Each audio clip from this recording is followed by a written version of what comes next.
কখনো কল্পনা, কখনো বাস্তবতা, কখনো ভৌতিক, কখনো আধিভৌতিক, কখনো প্রেম, নয়তো বিরহ, এবং সব শেষে বলা যায় সাহিত্যের সমুদ্রে ডুব দিয়ে নতুন প্রজন্মের লেখক লেখিকাদের অদ্ভুত সব সৃষ্টিকে আপনার সামনে তুলে ধরার জন্য হাজির হয়েছি আমরা, টিম।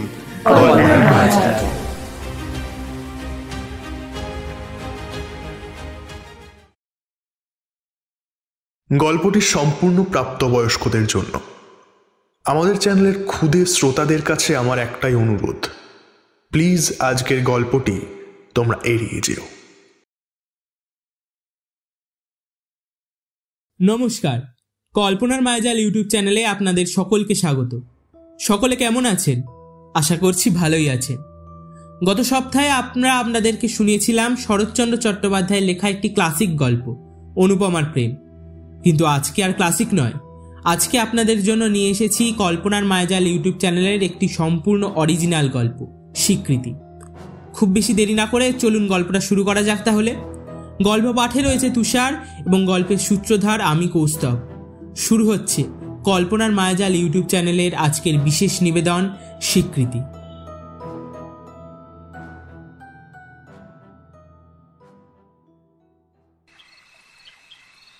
কমলা, এই কমলা। নেশাতুর গগনেন্দ্র মৈত্র নিজের ঘরের আরাম কেদারায় বসে হুঁকোয় একটা টান দিয়ে হাঁক ছাড়লেন। মুহূর্তের মধ্যে একটা নুপুরের শব্দ শোনা গেল। শব্দটা এসে থামল গগনেন্দ্র মৈত্রের বসার ঘরের দরজাটার সামনে। দরজার পাশে টেবিলের উপরে একটা মোমবাতি জ্বলছে। সেই আলোয় এই মস্ত বড় গোটা ঘরটা খুব একটা আলোকিত হয়েছে বলা যায় না। গোটা ঘরময় খেলা করে বেড়াচ্ছে চাপ চাপ অন্ধকার।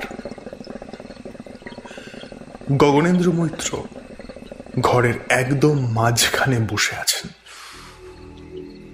তাকে দেখা যাচ্ছে না বললেই চলে, শুধু হুঁকো টানার শব্দ শুনে অনুমান করা যায় তার উপস্থিতি। বাবু, আমায় ডাকছেন? ঘর ঘর শব্দে বুক ভরে আরো একবার হুঁকো টেনে নিয়ে ধোঁয়া ছাড়তে ছাড়তে গগনেন্দ্র তাকালেন দরজার দিকে। একটা নারী মূর্তি এসে দাঁড়িয়েছে সেখানে, কমলা। মোমবাতির আলো একদম সোজা গিয়ে পড়ছে তার ঢেউ খেলানো মাখনের মতো ফর্সা নরম কোমরের উপরে। সেই কোমর এতই মসৃণ যে আলো সেখানে পড়ে যেন পিছলে পিছলে যাচ্ছে। গগনেন্দ্র মৈত্র লোলুপ দৃষ্টি নিয়ে চাইলেন সেদিকে। বছর 50 অতিক্রম করে ফেললেও এইরকম একটা নিঝুম নিশীতে এই অষ্টাদশী যৌবনাশ্রীকে দেখে তার শরীরের রক্ত টকবকিয়ে ফুটে উঠল। একটু ওপরের দিকে দৃষ্টি নিক্ষেপ করতে তার চোখে পড়ল পাতলা শাড়ির নিচে উপস্থিত কমলার পূর্ণ বিকশিত বক্ষ। সেই বক্ষের ওঠা নামা গগনেন্দ্র মৈত্রের শরীরে শিহরণ জাগিয়ে তুলল। তার পৌরুষত্ব ধীরে ধীরে জাগতে শুরু করল। হুঁকো একবার টান দিয়ে তিনি বললেন, এদিকে আয়। কমলা ধীর পায়ে এগিয়ে এসে দাঁড়ালো আরাম কেদারার পাশে।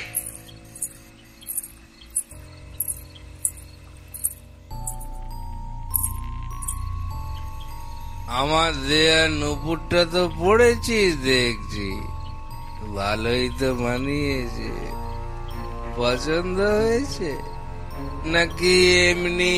না না বাবু, কি যে বলেন আপনি। পছন্দ হয়েছে, আমার বড্ড পছন্দ হয়েছে।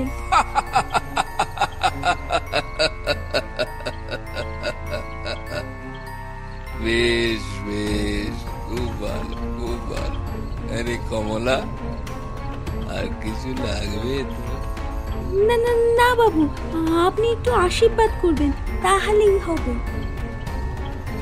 একটু ঝুঁকে গগনেন্দ্র মৈত্রের চরণ স্পর্শ করে পুনরায় উঠে দাঁড়ালো কমলা। গগনেন্দ্র নিজের বাম হাতটা বাড়িয়ে দিলেন তার দিকে। এদিকে আয়। কমলার নরম হাত ধরে নিজের দিকে মৃদু টান দিলেন তিনি। আয়, এদিকে আয়, বস, আমার কোলে বস। কিন্তু বাবু, মুখে মুখে কথা নয়। ঝাঁঝিয়ে ওঠেন তিনি। কমলা সামান্য ভয় পেয়ে যায়। কিভাবে বসতে পারে সে তার মালিকের কোলের উপর? আর বসবেই বা কেন? সে একটা ঢোক গেলে ইতস্তত করে দাঁড়িয়ে থাকে। তোকে বসতে বললাম তো। জোর করে নিজের কোলের উপরে বসিয়ে দেয় কমলাকে। কমলা ভয়ে কাঠ হয়ে যায়। সে জড়সড় হয়ে বসে থাকে গগনেন্দ্র মৈত্রের কোলের উপরে। আরে কমলা, তুই কি আমায় ভয় পাচ্ছিস? তোর পাগলি, আমাকে ভয় পাওয়ার কি আছে? কমলার কানের কাছে মুখ নিয়ে এসে ফিসফিসিয়ে কথাটা বলেন গগনেন্দ্র। আর ঠিক সেই মুহূর্তে কমলা অনুভব করে জিনিসটা। শাড়ির ওপর থেকে অনুভব করে গগনেন্দ্র মৈত্রের পুরুষাঙ্গ। শিউরে ওঠে কমলা। সে বুঝতে পারে গতকাল নূপুর উপহার দেওয়া এবং আজকে এত রাত অবধি তাকে বাড়িতে আটকে রাখার কারণ। গা গুলিয়ে ওঠে তার। এক ঝটকায় গগনেন্দ্রর কোল ছেড়ে উঠে পড়তে যায় সে, কিন্তু তার চেয়েও অধিক ক্ষিপ্রতার সঙ্গে গগনেন্দ্র তার কোমর শক্ত করে চেপে ধরে।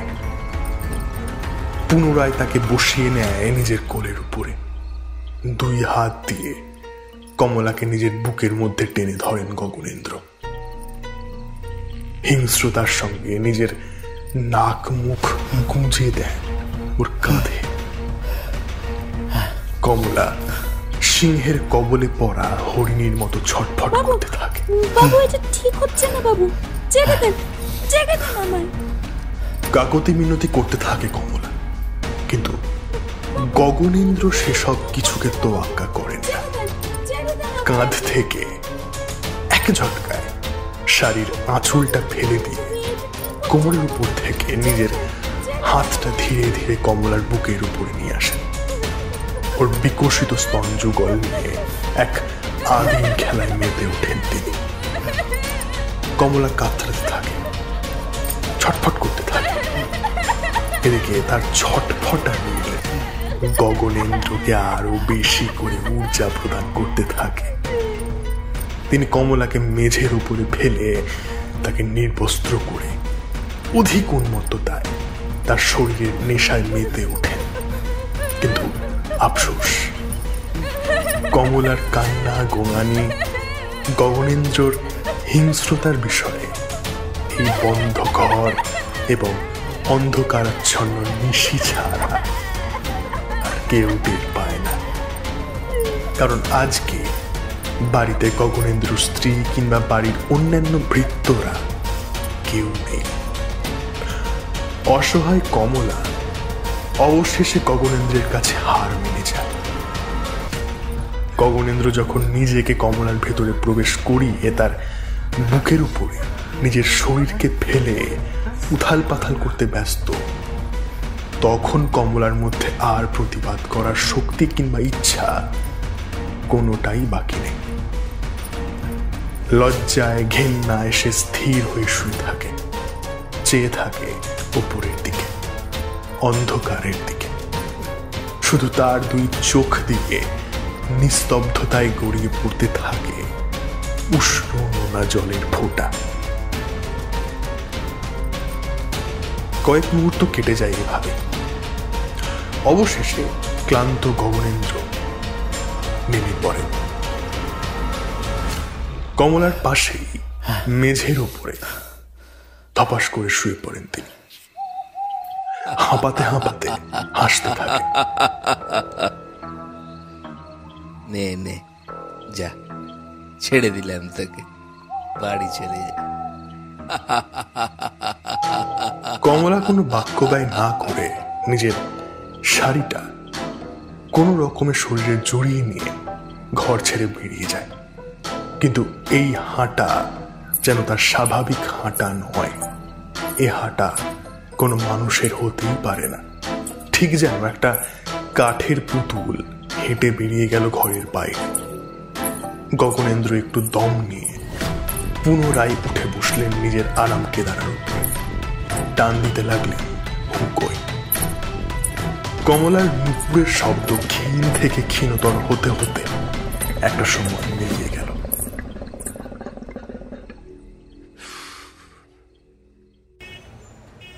ঘড়িতে সকাল 10টা। রবিবার হলেও কলকাতা শহর পুরো দমে ছুটতে শুরু করেছে প্রতিদিনের মতো। তার কোনোদিনই ছুটি নেই, কিন্তু গোলকের কাছে এখনো সকাল হয়নি। সে এসি চালিয়ে কোলবালিশের ওপরে পা তুলে নাক ডেকে অঘরে ঘুমোচ্ছে। ঘুমটা এতটাই গাঢ় যে ওর মাথার কাছে থাকা ফোনটা ভোর থেকে প্রায় 35 বার ভাইব্রেট করেছে, তবে সেটাও টের পায়নি। ওর ঘুমটা ভাঙল পিঠের উপর সপাটে দুটো ঘুষি খাওয়ার পর। তিরিং করে বিছানার উপরে উঠে বসে গোলক।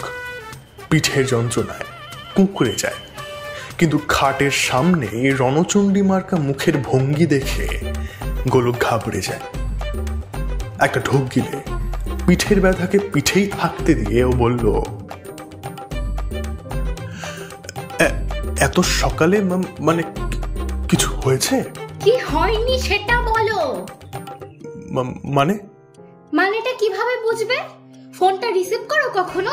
ও কিভাবেই বা রিসিভ করবে? ঘুমের থেকে ফুরসত মিললে তো ফোন রিসিভ করবে। আর এদিকে আমার চোখের ঘুম উড়িয়ে রেখে দিয়েছে। তুমি কল করেছিলে? 35 বার। গোলকের তো আত্মারাম খাঁচা ছাড়া হওয়ার জোগাড় হয়ে যায়। ও এতক্ষণে এমনিতেও বুঝতে পেরে গিয়েছিল কোনো একটা কেস ঘটেছে, কিন্তু এই 35 বার কল করার কথাটা শুনে গোলক এটুকু নিশ্চিত যে কেসই ঘটুক না কেন সেটা খুবই গুরুতর কোনো কেস।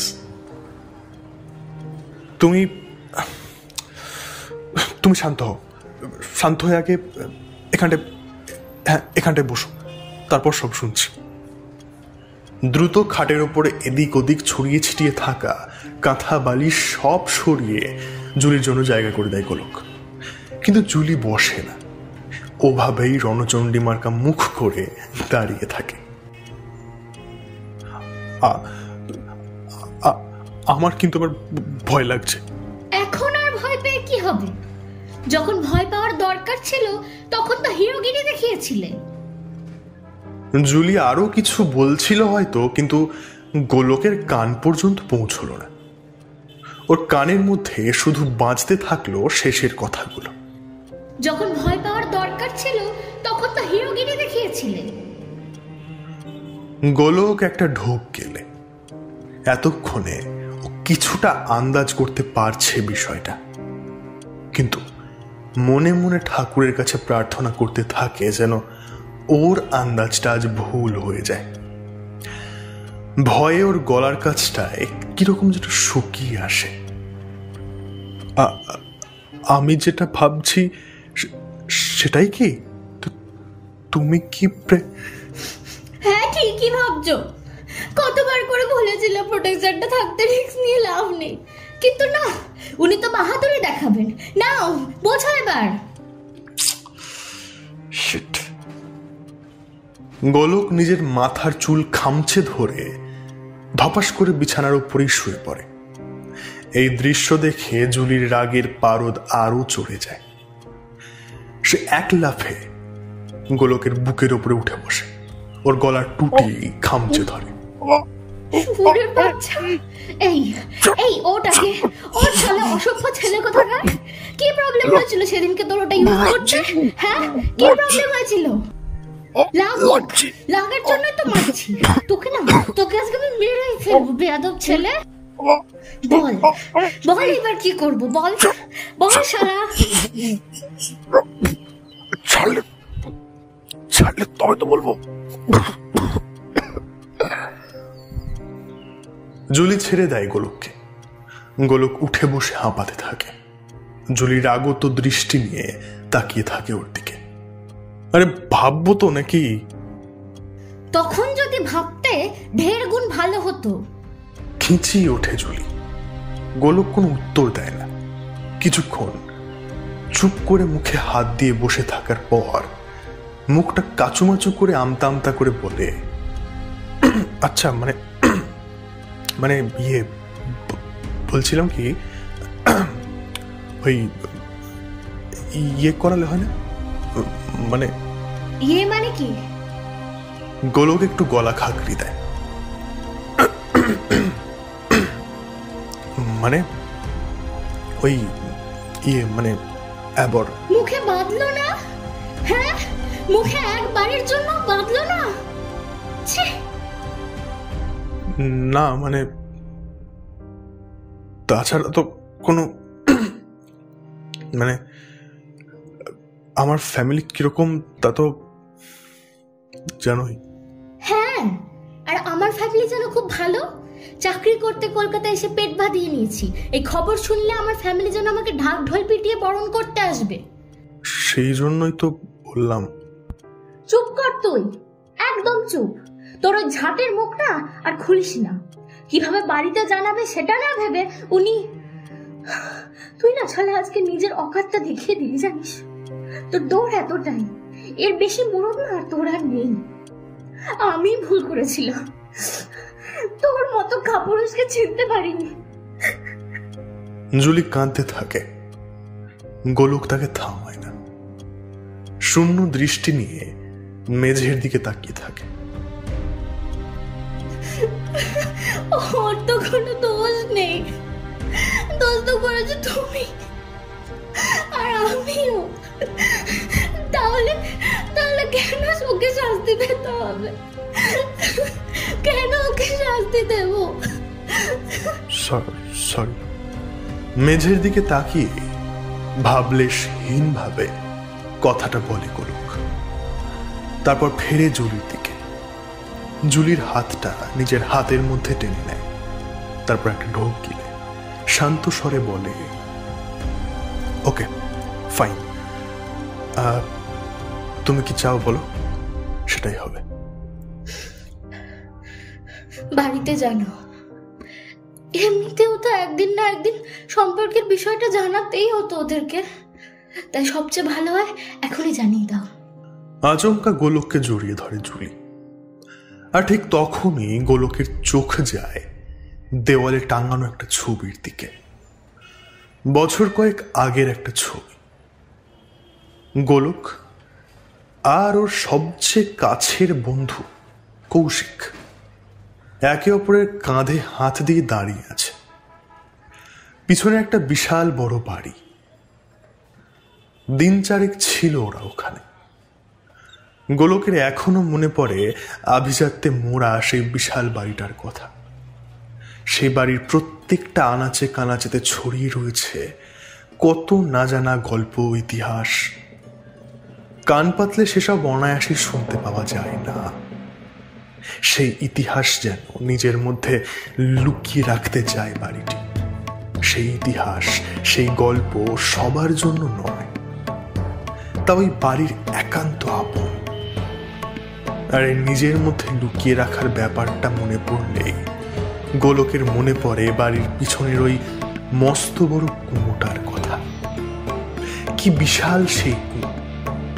ভেতরের দিকে তাকালে জল চোখে পড়ে না, চোখে পড়ে তো শুধুই নিকষ কালো অন্ধকার। কুয়োটা কতটা গভীর তা আন্দাজ করা খুব কঠিন। ওই কুয়োটাও যেন অনেক কিছু গোপন করে রেখেছে নিজের গভীরতার ভেতরে, যা হয়তো কখনোই উদ্ঘাটন করতে পারবে না তার মতন কোনো বাইরের লোক। কলকাতা ফেরার সময় বাড়িটার স্মৃতিস্বরূপ এই ছবিটা তুলেছিল ওরা। বাড়িটা অবশ্য অন্যের নয়, কৌশিকদের পিতৃপুরুষের বানানো, যদিও অনেক বছর ধরে এই বাড়িটা ফাঁকা পড়ে আছে। দু একজন কেয়ারটেকার আর ওই বাগান পরিচর্যা করার জন্য মালি ছাড়া আর তেমন কেউ থাকে না ওখানে।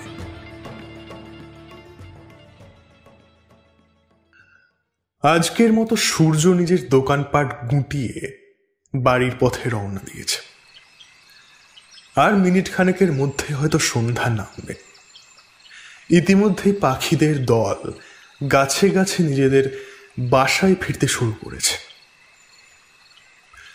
পায়চারি কাটতে কাটতে সেসবই উপভোগ করছিল গোলক। কিন্তু ঠিক সেই সময় ওর চোখে পড়ে একটা কুয়ো, বেশ পুরনো। ওর কোমরের সামান্য উচ্চতা অবধি কুয়োর দেওয়াল তোলা রয়েছে।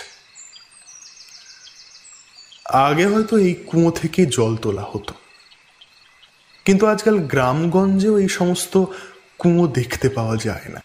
আর গোলক তো সাউথ কলকাতার ছেলে, তাই সিনেমা ছাড়া এই রকম কোনো জিনিস যে সে আগে কখনো চাক্ষুষ দেখেছে সেটা ভাবাও বোকামি। তাই আজকে যখন প্রথমবার এইরকম একটা কুয়োর চোখে পড়েছে, সেটা আরো কাছ থেকে দেখবার লোভ সামলাতে পারল না গোলক। ও এগিয়ে গেল সামনের দিকে। এদিকটা বাড়ির পিছন দিক হওয়ার দরুন ঠিকঠাক পরিচর্যার অভাবে এবং বর্তমানে বর্ষাকাল হওয়ার দরুন ছোটখাটো ঝোপঝাড়, ঘন ঘাস, আগাছায় ভর্তি। তার উপরে দিনের এই রকম একটা সময়ে যখন আলোটা ধীরে ধীরে কমে আসছে, এইসব জায়গায় আসাটা অত্যন্ত বিপজ্জনক হতে পারে। গোলক সেসব জানা সত্ত্বেও কুয়োর দিকে এগিয়ে গেল। কুয়োর চারিদিকটা শ্যাওলায় ভর্তি এবং বেশ স্যাঁতস্যাঁতেও বটে। অতি সাবধানে কুয়োর সামনে এসে দেওয়ালটায় হাত দিয়ে দাঁড়ালো গোলক। কুয়োর দেওয়ালটাতেও শ্যাওলায় বোঝাই হয়ে আছে। তবুও কোনো রকমে নিজেকে সামলে নিয়ে উঁকি মারল কুয়োর ভেতরে। আর উঁকি মারতে গোলক অবাক হয়ে গেল। সে যেমনটা ভেবেছিল কুয়োর ভেতরটা একদম তার বিপরীত। গোলক ভেবেছিল কুয়োর ভেতরে হয়তো জল থই থই করবে, কিংবা যদি জল শুকিয়ে গিয়ে থাকে তাহলে হয়তো আগাছার জঙ্গল দেখতে পাবে। কিন্তু এ কি, কুয়োর ভেতরটা একদম ঘুটঘুটে অন্ধকার, যেই অন্ধকারের কোনো শেষ নেই। কুয়োটা যেন পাতাল ফুঁড়ে নরকের দ্বার অবধি পৌঁছে গেছে, আর এই অন্ধকার যেন নরকের সে দ্বার থেকে উঠে আসছে। গোলকের পা এখন সামান্য ফসকে গেলেই সেই অন্ধকারের অতল গভীরে তলিয়ে যাবে সে। আর কেউ হয়তো কোনো দিন খুঁজে পাবে না তাকে। পৃথিবীর মধ্যে থেকে জাস্ট হারিয়ে যাবে একটা ছেলে। মাথাটা কিরকম যেন বন বন করে ঘুরে যায় গোলকের। ও বুঝতে পারে এখানে আর বেশিক্ষণ থাকা ঠিক নয়। গোলক কুয়োর ভেতর থেকে দৃষ্টি সরিয়ে একবার বাইরের দিকে তাকালো। ও দেখল চারিদিকে অন্ধকার গাঢ় হতে শুরু করেছে, যেন এই কুয়োটা থেকেই অন্ধকারের সৃষ্টি হচ্ছে এবং ধীরে ধীরে অন্ধকারটা ছড়িয়ে পড়ছে চারিদিকে, গোটা পৃথিবীতে। গোলক কুয়োর দেওয়ালটা ছেড়ে পিছন দিকে ফিরে ঘরের দিকে হাঁটতে শুরু করবে, ঠিক এমন সময় ও শুনতে পেল একটা আওয়াজ, মৃদু একটা আওয়াজ, একটা কান্নার আওয়াজ। আরো ভালোভাবে বললে একটা নারী কণ্ঠের কান্নার আওয়াজ। কেউ যেন ফুঁপিয়ে ফুঁপিয়ে কাঁদছে। না, কাছে নয়, আওয়াজটা আসছে দূর থেকে। অনেক অনেক দূর থেকে, ঠিক যেন পাতালের মধ্যে থেকে। কুয়োর মধ্যে থেকেই কি?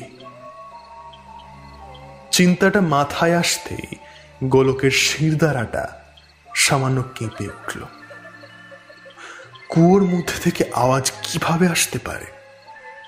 তাহলে কি ওর মধ্যে কেউ পড়ে গেছে? আবারও কুয়োর মধ্যে উকি মারল গোলক। আবারও সেই অন্ধকার ছাড়া আর কিচ্ছু চোখে পড়ল না ওর। কিন্তু কান্নার আওয়াজটা এখনো আসছে। আর এখন গোলক নিশ্চিত যে আওয়াজটা কুয়োর মধ্যে থেকেই আসছে।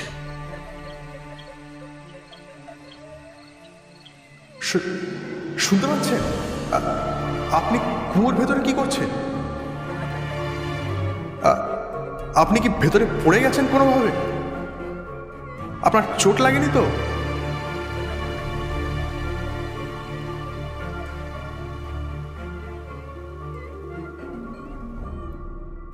এই গোলক, কি করছিস ওদিকে? জায়গাটা কতটা রিস্কি জানিস? আয় এদিকে আয়। গোলক পিছনে ঘুরে দেখল কৌশিক দাঁড়িয়ে আছে। আধো অন্ধকারের মধ্যে তাকে স্পষ্ট দেখতে পাওয়া যাচ্ছে না। এই কুয়োর মধ্যে একজন পড়ে গেছে রে, কাঁদছে। বলিস কি? কৌশিক ঝোপঝাড় ডিঙিয়ে ছুটে যায় কুয়োর কাছে। ফোনের টর্চ জ্বালিয়ে উঁকি মারে অন্ধকারের ভিতরে, কিন্তু তবুও কিচ্ছু চোখে পড়ে না তার।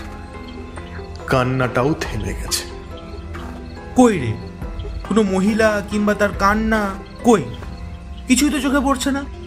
এতক্ষণ কাঁদছিল, আর আমি আসতেই থেমে গেল, তাই না?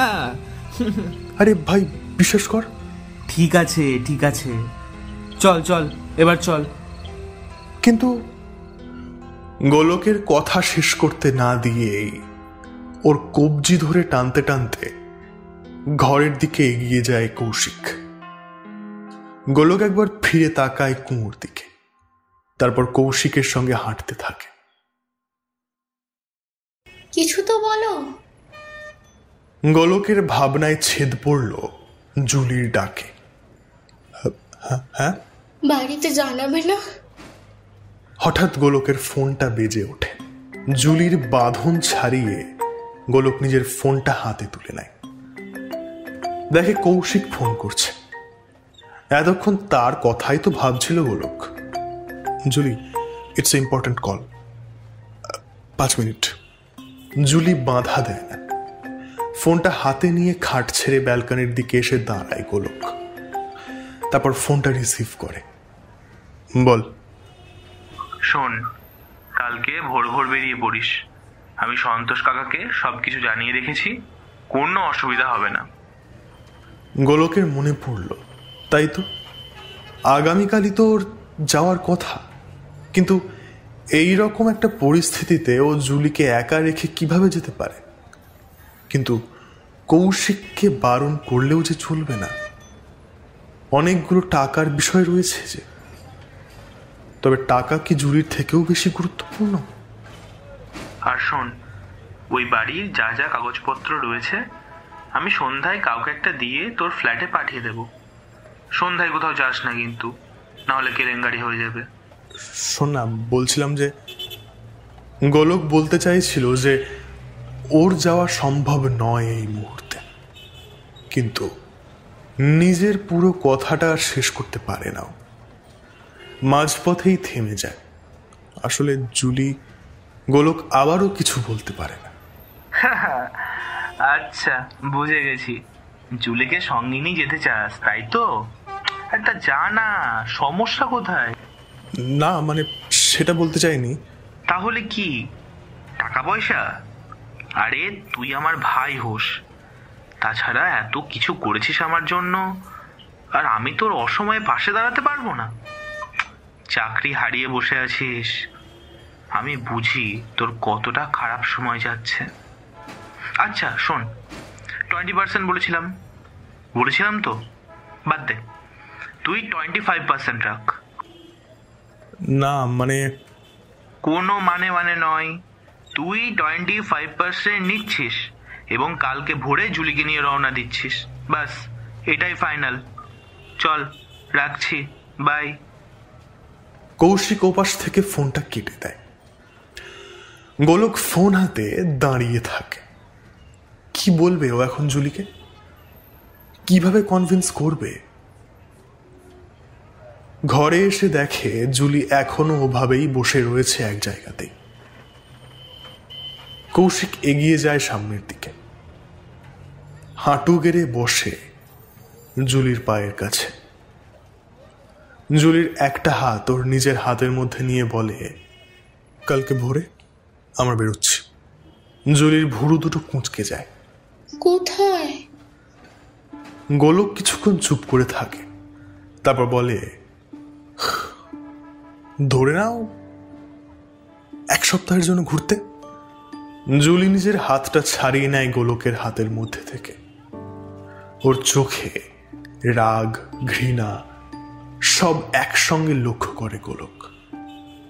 এখন ঘোরার সময়? শুধু ঘোরা নয়, মানে অনেক বড় ঘটনা জুলি, সেখানে গিয়ে বলবো। আর বাড়িতে জানানোর বিষয়টা? গোলক একটা বড় করে শ্বাস নেয়। ফিরে এসে জানাবো জুলি। তখন আর ওদের মতামতের প্রয়োজন থাকবে না আমাদের। কি বলছো এসব? কিচ্ছু মাথায় ঢুকছে না আমার, কিচ্ছু না। গোলক আবারও জুলির হাতটা শক্ত করে ধরে। বিশ্বাস করো আমায়? করি, কিন্তু কতক্ষণ করতে পারবো জানি না। বেশি না, আর একটি বারের জন্য আমার উপরে বিশ্বাস রাখো জুলি। কথা দিচ্ছি, কিচ্ছু হবে না, সব ঠিক থাকবে। তুমি, আমি এবং আমাদের পরিবারের নতুন সদস্য সবাই খুব হ্যাপি থাকবো। জাস্ট আর একটি বারের জন্য আমার উপর বিশ্বাস রাখো। কালকে চলো আমার সঙ্গে। জুলি কোনো উত্তর দেয় না। যাবে?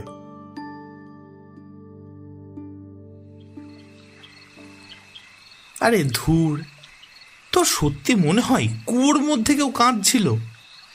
সত্যি মিথ্যা জানি না, কিন্তু আমার মনে হয়েছিল। কুয়া নিয়ে কি বাত হচ্ছে বাবুজি? 2 কাপ চা এবং গরম গরম সিঙ্গারা নিয়ে ঘরের ভেতরে প্রবেশ করলো সন্তোষ। আরে বাদ দাও তো সন্তোষ কাকা, বলছে নাকি কুয়োর মধ্যে কেউ কাঁদছিল। এ কখনো সম্ভব? তুমি বলো। কৌশিক হাসলো ঠিকই, কিন্তু সন্তোষের ঠোঁটে হাসি ফুটল না। উল্টে তার মুখটা কেমন যেন শুকিয়ে কালো হয়ে গেল মুহূর্তের মধ্যে। চা আর সিঙ্গারাটা টেবিলের উপরে নামিয়ে রেখে সে চাইল গোলকের দিকে। আরে বাস, একদম গরম গরম সিঙ্গারা। এতক্ষণ এটাই মিস করছিলাম গো সন্তোষ কাকা। কৌশিক চুপ করে একটা সিঙ্গারা হাতে তুলে নেয়, কিন্তু সন্তোষ কোনো উত্তর দেয় না। সে ওভাবেই তাকিয়ে থাকে গোলকের দিকে। बाबूजी, आपने क्या सच में रोने की आवाज सुनेছেন? সত্যি কিনা জানি না, তবে প্রথমে মনে হয়েছিল সত্যি, কিন্তু কৌশিক আসতে আর আওয়াজটা পাইনি। ওসব কিচ্ছু না, সব মনের ভুল। তাই হবে হয়তো। সন্তোষ দুদিকে মাথা দোলায়। ये बहम ना है, असली बात আছে। वो सच में रोती है बाबूजी, लेकिन सब लोग सुन नहीं पाते। মানে কুয়োর ভেতরে কে কাঁদে? है एक लड़की। কুয়োর ভেতরে?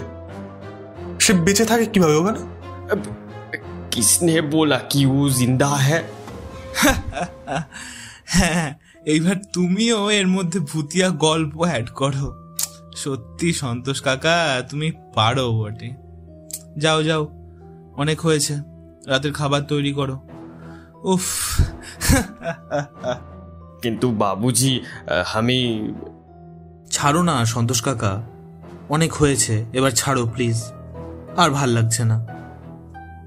আরে তুই এবার বসে থাকলি কেন বে? প্লেট থেকে সিঙ্গারাগুলো মুখে তুলে চালান করতে শুরু কর, নইলে দেখবি কুঁয়োর ভূত ওই ভূত থেকে বেরিয়ে সব রাফা চ্যাট করে দিয়েছে।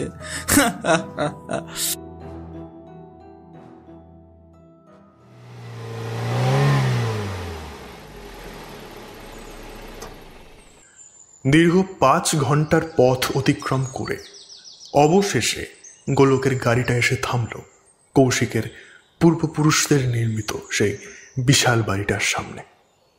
জুলি, এই জুলি, আরে উঠে পড়ো, চলে এসেছি। গোলকের ডাকে ঘুম ভাঙল জুলির। সে হাই তুলতে তুলতে তাকালো জানলার বাইরে, আর তাকাতেই ওর চোখ দুটো ছানা বড়া হয়ে গেল। কিউ হিলা ডালা না? এটা তো সেই বাড়িটা, ওই যে তোমার ঘরে ছবি যেটা টাঙানো আছে। হ্যাঁ, কৌশিকদের পূর্বপুরুষদের বানানো। Wow, it's beautiful. দুবার হর্ন বাজাতে 50 ঊর্ধ্ব সন্তোষ এসে দরজাটা খুলে দিল। কৌশিক সন্তোষকে আগে থেকেই সবটা জানিয়ে রেখেছিল। যেহেতু নিজে এখানে উপস্থিত নেই, তাই সবটাই সন্তোষকে সামলাতে হবে। आइए बाबूजी, आइए, गाड़ी को इस तरफ लेके रखिए, आइए। সন্তোষের দেখানো জায়গায় গোলক গাড়িটা নিয়ে গিয়ে রাখলো, তারপর বাইরে বেরিয়ে আসলো। সন্তোষ একগাল হেসে বলল, आइए बाबूजी, आइए, আপনাদের রাস্তায় में कोई समस्या হয়নি তো? না না, আমাদের কোনো সমস্যা হয়নি। আচ্ছা, তুমি তো সেই সন্তোষ কাকা? হ্যাঁ বাবুজি, আমি সন্তোষ আছি। আপনি মনে রেখেছেন তাহলে? তোমার হাতের ওই দেশি মুরগির ঝোল যে খাবে, তার কাছে তুমি চিরস্মরণীয় হয়েই থাকবে। কি যে বানাও না, দারুণ। हाँ हाँ, वो हमारा बाप ठाकुरदा का रेसिपी আছে, जो খাই वही बोले लाजवाब। আজকেও वही রান্না করেছি আমি বাবুজি। আপনারা একটু ফ্রেশ হয়ে নেন, उसके बाद खाने का बंदोबस्त করছি আমি। আপনাদের থাকার বন্দোবস্ত করেছি উপরি মালে में। मैडम जी और आपका सामान मुझे दे दीजिए। আরে না না, ঠিক আছে, আমি নিয়ে যেতে পারবো। না না ম্যাডাম জি, তা হয় না। আমি সন্তোষ আছি, আমি এই বাড়ির সব কুছ করি, এখন থেকে আদত করে নিন। दीजिए दीजिए, वो बैग मुझे दीजिए बाबूजी, और कुछ। ট্রলি ব্যাগটা ভীষণ ভারী, আর এই 50 ঊর্ধ্ব হারে এই ভারী জিনিস নিয়ে যাওয়াটা চারটিখানি কথা নয়। এখান থেকেই তো না হয় টেনে নিয়ে যাবে, কিন্তু সিঁড়ি থেকে তো চাগিয়েই তুলতে হবে।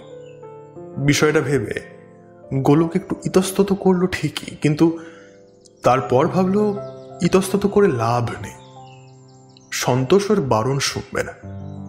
তাই শেষমেশ বলল, আছে গাড়ির ভেতরে, দাঁড়াও বার করে দিচ্ছি।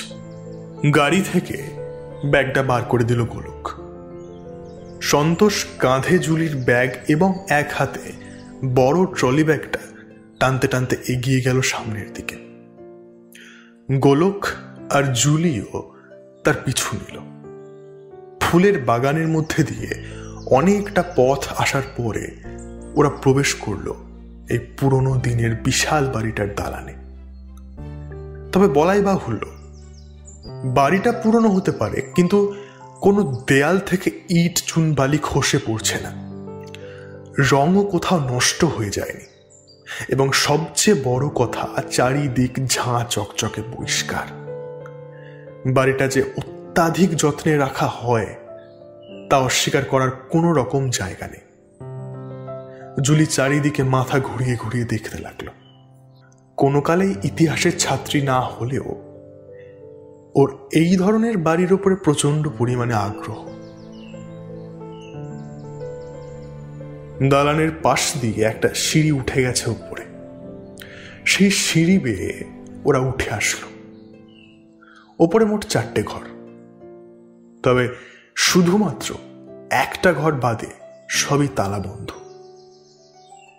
সেই একটা ঘরের মধ্যে ঢুকে ব্যাগ দুটো রাখলো সন্তোষ। জুলি আর গোলক তার পিছন পিছন ঘরে প্রবেশ করল। ঘরখানা শহরতলির প্রত্যেকটা রাস্তায় অলিতে গলিতে ছড়িয়ে ছিটিয়ে থাকা ফ্ল্যাটগুলোর দুটো ঘরের সমান। মস্ত বড় ঘরটার একদম মাঝখানে বিরাট সাইজের একটা পালঙ্ক, ওপরে সাদা ধপধপে চাদর পাতা। সেই পালঙ্কের উপরে ধপাস করে বসে পড়ল জুলি। তারপর তাকালো সন্তোষের দিকে। আচ্ছা সন্তোষ কাকা, বাকি ঘরগুলো বন্ধ কেন? असल में सब कमरा साफ सुथरा करा बहुत मुश्किल আছে ম্যাডাম জি। তাই हफ्ते में एक बार করে লোক ডেকে বাড়ির প্রত্যেকটা ঘর साफ सुथरा করে আবার তালা লাগিয়ে রাখা হয়। वहाँ से तो इस कमरे को भी ताला লাগিয়ে রাখা হয়, लेकिन आप लोग আসছেন শুনে খোলা হয়েছে। গোলক ঘাড় দোলায়। জুলি কোনো উত্তর না দিয়ে পালঙ্কের উপরে নিজের শরীরটা ধপাস করে ছেড়ে দেয়। आप लोग फ्रेश हो लीजिए, আমি খানে का बंदोबस्त করছি। সন্তোষ তার হাসি মাখা মুখ নিয়ে দ্রুত ঘরের বাইরে বেরিয়ে যায়। গোলক একবার ঘরের চারিদিকে চোখ বুলিয়ে নেয়। তারপর জুলির পাশে গিয়ে সেও শুয়ে পড়ে। সিলিং এর দিকে তাকিয়ে জুলি মৃদু স্বরে বলল, এইবার বলো তো। গোলকও এতক্ষণ সিলিং এর দিকে তাকিয়েছিল, কিন্তু এইবার জুলির দিকে পাশ ফিরে শুল। কোন বিষয়? এখানে হঠাৎ করে কেন নিয়ে আসলে?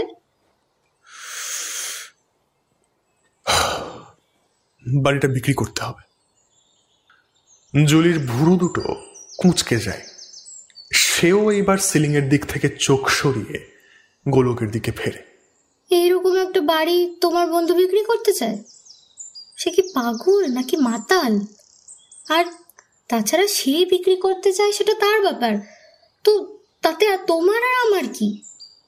তুমি এখানে হঠাৎ করে আমায় নিয়ে আসতে গেলে কেন? গোলক হাসে।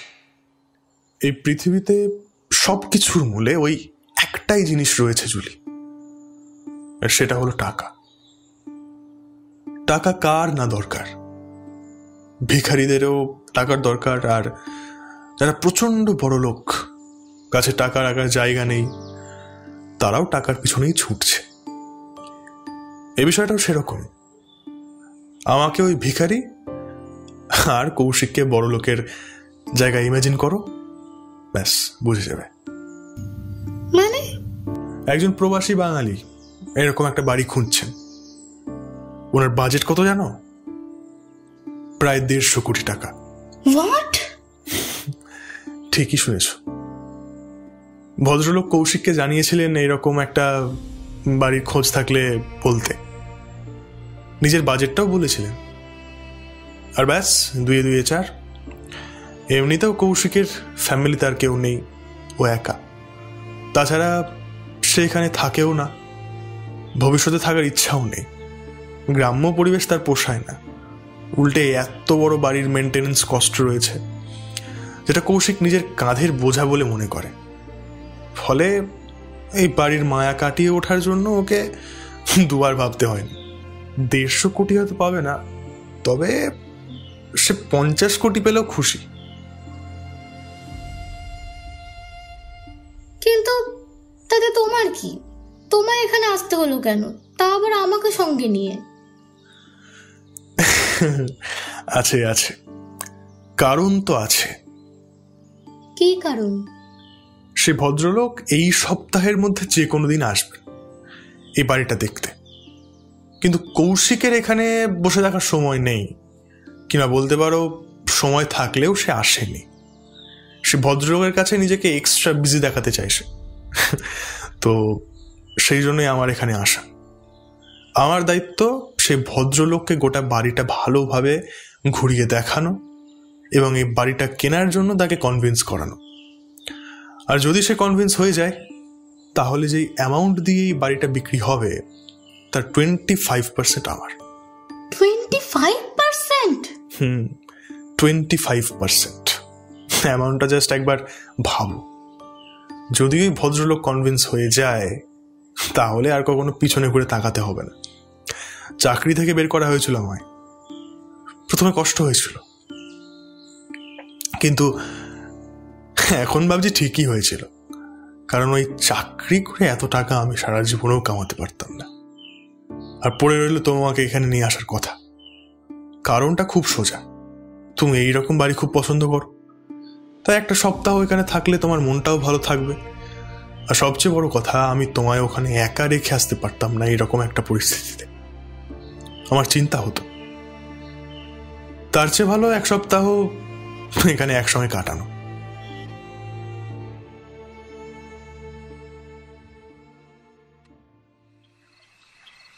দেশি খাবি? এই কিছুক্ষণ আগেই তো দেশি খেলাম। আরে ধ্যাত, মুরগির কথা বলছি না। তাহলে চুল্লু চুল্লু খাবি? রাত 12টা বেজে পার হয়ে গেছে, আর এই অজপাড়া গায়ে সবাই সন্ধ্যের মধ্যে ঘুমিয়ে পড়ে। কোত্থেকে জোগাড় করবি? তুই খাবি কিনা সেটা বল। আগে কখনো দেশি খাইনি, সহ্য করতে পারবো তো? আরে পারবি পারবি, সব পারবি। দেখা ঘরে খাটের তলায় রেখেছি।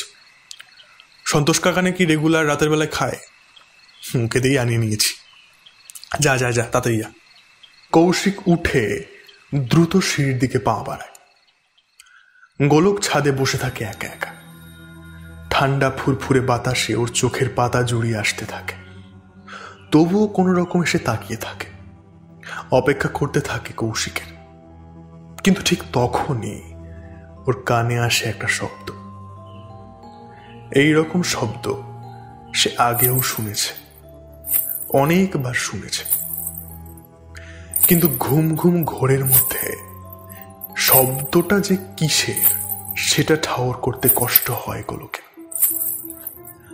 আরো ভালো করে কান পেতে শোনার চেষ্টা করে সে। এইবার সে বুঝতে পারে শব্দটা আসলে কিসের। শব্দটা হলো নূপুরের, এবং সেই শব্দ ধীরে ধীরে সিঁড়ি বেয়ে ওপরের দিকেই উঠে আসছে। কিন্তু এই বাড়িতে নূপুর পরে তো কাউকে দেখেনি গোলক।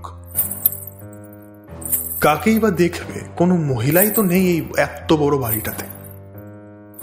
সবকিছুই সামলায় সন্তোষ কাকা, যাকে সাহায্য করার জন্য 2-4জন মানুষ রয়েছে ঠিকই, তবে তারাও পুরুষ, মহিলা তো নয়। আর তারা সন্ধ্যার পরে আর থাকে না এই বাড়িতে। তাহলে কি ওর ঘুম পাচ্ছে বলে এসব ভুলভাল শুনছে? না না, ওই তো শব্দটা এখনো হচ্ছে। এটা ওর কানের ভুল হতেই পারে না। গোলক উঠে দাঁড়ায়, কিন্তু সিঁড়ির দিকে পা বাড়ানোর সঙ্গে সঙ্গে সে বুঝতে পারল নূপুর পরিহিতা নারী এইবার ওপরের দিকে ওঠা বাদ দিয়ে নিচের দিকে নামতে শুরু করেছে, তাও আবার দ্রুত গতিতে। গোলক নিজেও দৌড় লাগায় নিচের দিকে, কিন্তু নিচে পৌঁছতেই সে শুনতে পায় শব্দটা এইবার দালানের দিক থেকে আসছে। সেদিকেই পা বাড়ায় গোলক, আর ঠিক তখনই পিছন থেকে ওর কবজিটা ধরে কেউ যেন টান দেয়। কিরে, কোথায় যাচ্ছিস? শব্দটা শুনিস? কিসের শব্দ? নূপুরের। কখনো মেয়েদের কান্না, কখনো নূপুর। আরে ভাই, চুল্লু না খেয়েই তো দেখছি তোর নেশা চড়ে গেছে। আরে খাওয়ার পর কি হবে ভাবতো। আরে ধ্যাত, এই বাড়িতে একটা মেয়ের চুলও খুঁজে পাবি না তুই। কৌশিক গোলকের কবজি ধরে টানতে টানতে ওপরের দিকে নিয়ে যায়। গোলক কি বলবে বুঝতে পারে না। সে বারবার তাকাতে থাকে নিচের দিকে, কিন্তু না, কৌশিকের কথা মতো মেয়েদের একটা চুল অবধি চোখে পড়ে না তার।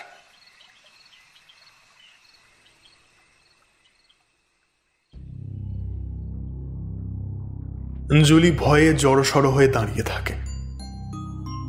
এটা সে কোথায় এসে গেছে? কিভাবেই বা আসলো? কখন আসলো? রাতই বা হলো কখন? ফেরার পথ কোথায়? কিভাবেই বা ফিরবে সে? কারণ চারিদিকে ঘুটঘুটে অন্ধকার এবং ঘন কুয়াশার চাদরে ঢাকা। 3 হাত দূরের বস্তুও দৃশ্যমান নয়, কিন্তু অনবরত কানে আসছে তীব্র ঝিঝি পোকার ডাক। পায়ের নিচে রয়েছে বেশ বড় বড় ঘাস। অর্থাৎ এটুকু তো নিশ্চিত যে এখন সে কোনো ঘরের মধ্যে নেই। এটা হয় কোনো মাঠ, আর নয়তো জঙ্গল। কিন্তু এই রকম একটা জায়গায় তাকে নিয়ে আসলো কে? গোলক বা কোথায়? গলাটাই বার শুকিয়ে আসলো জুলির। গোলক কি তার আশেপাশেই আছে? সেও কি জুলির মতো এই অন্ধকারের চাদরের নিচে আটকা পড়ে গেছে? গোলক, গোলক, শুনতে পাচ্ছ? কাঁপা কাঁপা পায়ে সামনের দিকে কিছুটা এগোয় জুলি। গোলক, তুমি কি আশেপাশে আছো? গোলক। হঠাৎ তার পিছনে একটা নুপুরের শব্দ পাওয়া যায়। অর্থাৎ কেউ একজন তার পিছন থেকে তার উল্টো দিকে হেঁটে চলেছে। জুলি যেন এতক্ষণে হাঁপ ছেড়ে বাঁচল। যাক, সে তার মানে এখানে একা নেই। সে দ্রুত পিছনে ফিরল, কিন্তু ঘন কুয়াশা এবং অন্ধকারের জন্য কাউকে দেখতে পেল না। তবে নুপুরের শব্দ এখনো শোনা যাচ্ছে। জুলি হাঁক ছাড়ল। শুনছেন? আপনাকেই বলছি, মানে যিনি নুপুর পরে আছেন। প্লিজ একটু দাঁড়ান না। আমি না এই অন্ধকারে কিছু দেখতে পাচ্ছি না। আমি এখান থেকে বেরোতে একটু সাহায্য করুন না প্লিজ। নুপুরের শব্দটা কয়েক সেকেন্ড থামলো, কিন্তু তারপর আবার এগোতে শুরু করলো সামনের দিকে। জুলি বুঝতে পারল এই সুযোগ হাতছাড়া করলে ঠিক হবে না। সেই শব্দটা অনুসরণ করে হাঁটতে আরম্ভ করলো সে। থ্যাংক ইউ আমাকে পথ চিনিয়ে নিয়ে যাওয়ার জন্য। কিন্তু আপনি কি আমায় বলতে পারবেন এখন আমরা কোথায় আছি? কিন্তু এইবারেও সামনে থেকে কোনো উত্তর আসলো না। উল্টে নুপুরের শব্দটা বন্ধ হয়ে গেল। জুলি তবুও আরো কিছুটা এগিয়ে গেল সামনের দিকে। আপনি থেমে গেলেন যে? কথাটা বলার সঙ্গে সঙ্গে চারিদিকে ঘুটঘুটে অন্ধকার এবং কুয়াশার ঘন চাদরটা মুহূর্তের মধ্যেই পাতলা হয়ে গেল। কিন্তু পাতলা হওয়ার সঙ্গে সঙ্গে সবার প্রথমে জুলির যেটা চোখে পড়ল সেটা দেখার জন্য সে একেবারে প্রস্তুত ছিল না। তার থেকে হাত পাঁচেক দূরে তার বুকের উচ্চতা বিশিষ্ট একটা শ্যাওলা ধরা দেওয়াল, কুয়োর দেওয়াল। কিন্তু ভয়ের বিষয় সেটা নয়। ভয়ের বিষয়টা হলো সেই শ্যাওলা মাখানো বিপজ্জনক দেওয়ালটার উপরে উঠে দাঁড়িয়ে রয়েছে একটি মেয়ে। বয়স খুব বেশি হবে না, খুব জোর 18 কিংবা 19। পরনে একটা শাড়ি এবং পায়ে নুপুর। জুলির বুঝতে বাকি রইল না এই মেয়েটি এতক্ষণ হাঁটছিল ওর সামনে, আর এটাও বুঝলো যে এখন সে ঠিক কি করতে চলেছে। কি করছো তুমি? এটা এটা করো না প্লিজ। নেমে এসো, নেমে এসো বলছি। জুলি দ্রুত এগিয়ে যায় সামনের দিকে, কিন্তু মেয়েটির সেসব দিকে যেন খেয়ালই নেই। সে যেন একটা ঘোরের মধ্যে রয়েছে।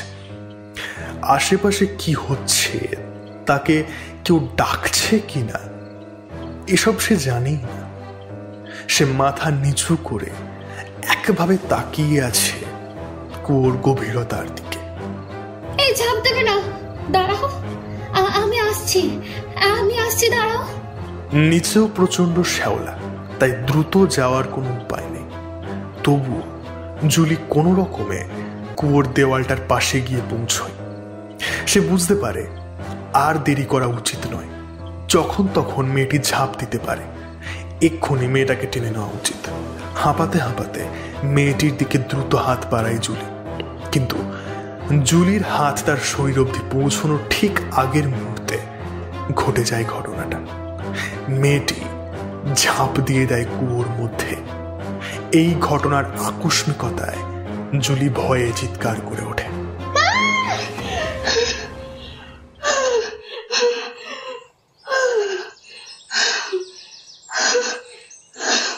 হাঁপাতে হাঁপাতে বিছানার উপরে উঠে বসে জুলি। চারিদিকে একবার তাকিয়ে দেখে নেয়, না, সে কোনো কুয়োর সামনে দাঁড়িয়ে নেই। এখন রাতও নামেনি। সে ওই বিশাল ঘরটার বিশাল পালঙ্কের উপরে বসে আছে। এই বাড়িটায় পৌঁছে প্রচণ্ড ক্লান্ত হয়ে পড়েছিল জুলি। তাই ফ্রেশ হয়ে সন্তোষের রান্না করা দেশি মুরগির ঝোল আর গরম গরম ভাত পেটে পড়তে চোখের পাতায় ঘুম নেমে এসেছিল। আর অঘরে ঘুমানোর ফলস্বরূপ ওই স্বপ্নটা দেখেছে সে। জুলি দেখল শেষ বিকালের কমলা আলো কড়িবর্গার জানলা দিয়ে পালঙ্কের একটা পায়াকে চুম্বন করার যথাসাধ্য চেষ্টা করছে, কিন্তু পারছে না।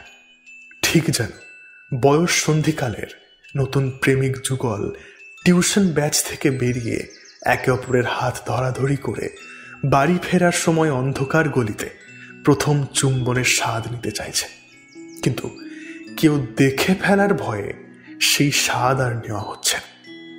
কিন্তু এদিকে ক্রমশ দুজনের বাড়িও এগিয়ে আসছে। জুলি দেখল গোলক ঘরে নেই।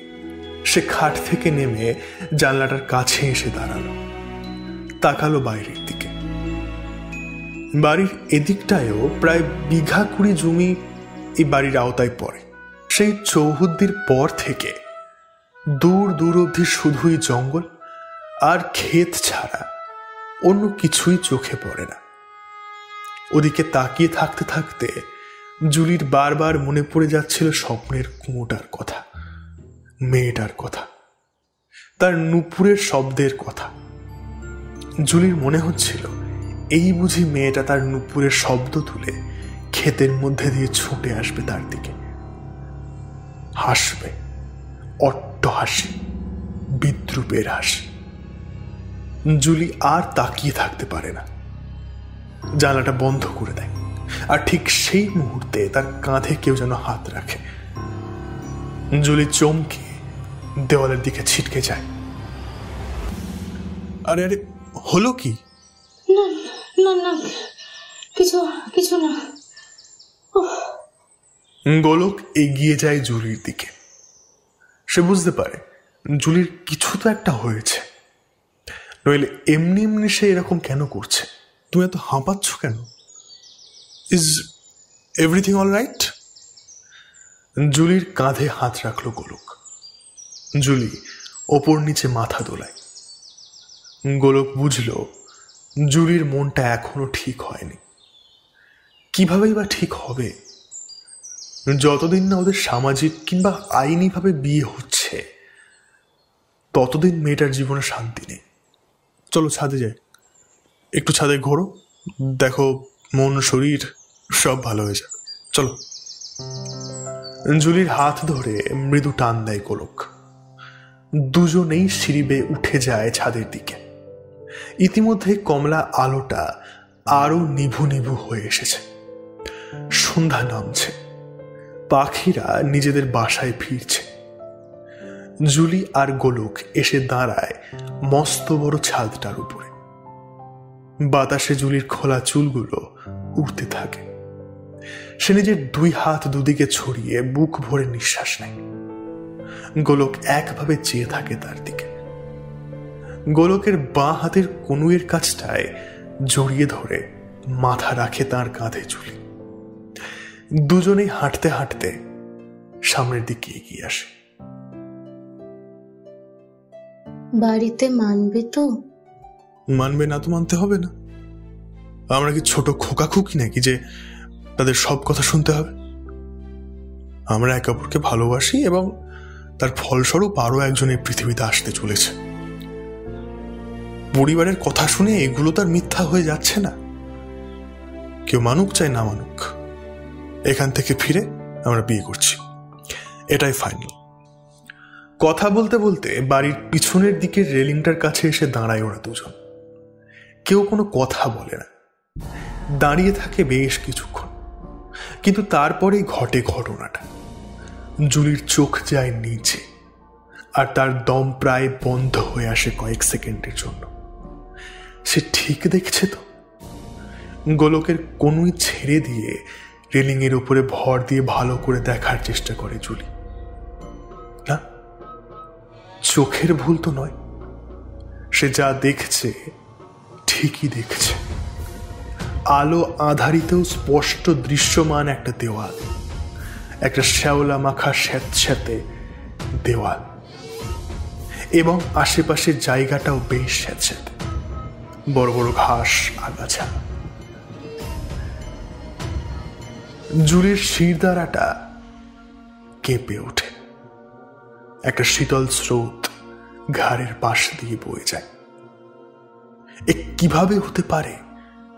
এই কুয়ো বাস্তবে কিভাবে থাকতে পারে? জুলির কাঁধে হাত রাখে গোলক। ভীত জুলির চমক ভাঙে। সে গোলকের দিকে ফেরে। কি দেখছো ওদিকে? জুলি কোনো উত্তর দেয় না, একভাবে চেয়ে থাকে কুয়োটার দিকে। ওটা কি? ওটা ওটা তো কুয়ো। গতবার কুয়োটা আমাকেও টেনেছিল। টেনেছিল? টেনেছিল মানে? মানে এইরকম কুয়ো তো সামনাসামনি খুব একটা দেখা যায় না, তাই ইন্টারেস্টিং লেগেছিল, ঠিক এখন যেমন তোমার লাগছে। ওইখানে এখন যাওয়া যায় না? যাওয়া তো যায়। চলো না তাহলে। এখন এই আধো অন্ধকারে? পাগল নাকি? কতটা রিস্কি বলো তো? সন্ধ্যার সময় কত পোকামাকড় সাপ খোপ বেরো।